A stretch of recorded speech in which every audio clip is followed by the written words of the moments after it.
Bonjour et bienvenue sur la chaîne Point de Psy. Je suis Marie-Josépha Cardozo, psychologue clinicienne. Et moi, Amélie Séguin, psychologue clinicienne également. Aujourd'hui, nous allons faire une vidéo sur la gestion des émotions. Alors, dans la gestion des émotions, il y a un premier point, une première technique que vous connaissez déjà très bien, c'est la respiration. Donc, vous avez plein d'outils, la cohérence cardiaque, la sophrologie, l'hypnose aussi, plein de choses comme ça. Si vous avez besoin qu'on revienne dessus et qu'on vous apporte plus d'explications, n'hésitez pas à nous le dire. Mais aujourd'hui, on avait envie plutôt d'aborder le deuxième point de la gestion des émotions qui nous semble un point important. Tout à fait, il s'agit bien de la pensée.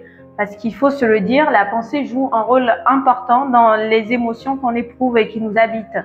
Et souvent, faire la relaxation ou se détendre par la respiration ne suffit pas toujours parce que la pensée va revenir encore et encore. L'idée, c'est de savoir comment est-ce qu'on traite pour de bon cette pensée. La première chose à faire, c'est déjà de prendre de la distance avec cette pensée. Oui, on peut lui donner un prénom par exemple, on peut la nommer. C'est ce qui permet aussi de mettre vraiment en recul. Tout à fait. Cette petite voix. Et prendre de la distance, on peut aussi avoir une représentation mentale de la chose et se permettre de se dire non, là, toi, tu es là pour me dire ça, je vois, mais à côté, je vais faire ceci ou cela. Alors, cette petite voix, on entend cette petite voix critique, là, qui est tout le temps en train de commenter tout ce que vous êtes en train de faire, mais de le commenter négativement. Celle qui vous dit que vous n'êtes pas capable, celle qui vous dit que vous êtes nul, que vous êtes moche. Et qui amène des peurs aussi. Et oui, et voilà. si cela, et si ceci, et comment, et pourquoi. Voilà, on parle de cette petite voix-là. Tout à fait. Et se poser des questions, après avoir pris de la distance de cette petite voix, peut aussi aider. Est-ce bien vrai? Quels sont les arguments que j'ai? Est-ce que si une copine était à ma place, qu'est-ce qu'elle me dirait? Comme ça, se projeter de la place de quelqu'un d'autre peut aussi aider à revenir à une pensée plus calme, qui apaise et qui éloigne de ces inquiétudes. Alors, on vous parle du coup d'une autre petite pensée, parce qu'on a la petite voix critique, qu'on entend bien, celle-ci, celle qui nous pose problème. Et là, ce qu'on vous demande, c'est d'aller chercher la petite voix de la bienveillance.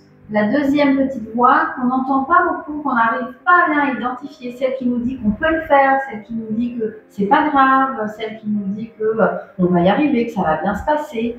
Celle-ci, il va falloir apprendre à la développer. C'est ça. Et à apprendre aussi à la reconnaître, parce que des fois, il y a la situation amène en soi à voir cette différence, mais comme on a l'habitude d'avoir aussi parfois de l'évitement, et bien, on est plutôt complètement happé par la petite voix négative.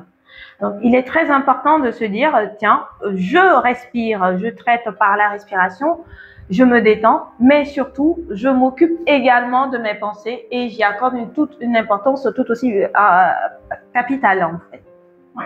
Et plus on va développer la pensée positive finalement, plus on va développer la bienveillance, moins on sera anxieux, moins on sera déprimé. Alors c'est un travail qui prend du temps, c'est un travail qui demande de l'entraînement, de la répétition, mais c'est aussi ce qui permet de nous sortir de cette situation-là. On a l'hypothèse négative. Pourquoi est-ce que ce serait la seule valable finalement? Et quand on observe qu'il y a d'autres possibilités, d'autres interprétations, on se rend compte que, ok. Oui, et ça vient assouplir un petit peu les choses et ça nous permet d'avoir une petite coupure, un petit temps comme ça où la pensée n'est pas à son pic, à son sommet et qu'elle ne nous bloque pas totalement. Donc, traiter ces pensées, c'est important. Ouais. Exercez-vous, commencez à la maison. Par exemple, quand vous commencez à vous dire « Oh là là, ça je vais pas y arriver » ou « ça va être difficile », exercez-vous à vous demander « Ok, qu'est-ce que me dirait une de mes amies quelles sont les autres hypothèses ?» et de voir qu'est-ce qui me fait du bien. C'est ça. Ce qui me fait du bien, c'est quand je me dis « ça va être dur » ou ce qui me fait du bien, c'est quand je me dis « je vais y arriver, ça va bien se passer ». Et vous allez voir petit à petit, vous allez cheminer vers la bienveillance. Oui, et surtout, oser. Vous allez commencer par vous exposer, par tester, et c'est petit à petit que là, on s'éloigne comme ça de ce fonctionnement qui n'est pas du tout aidant. Exactement.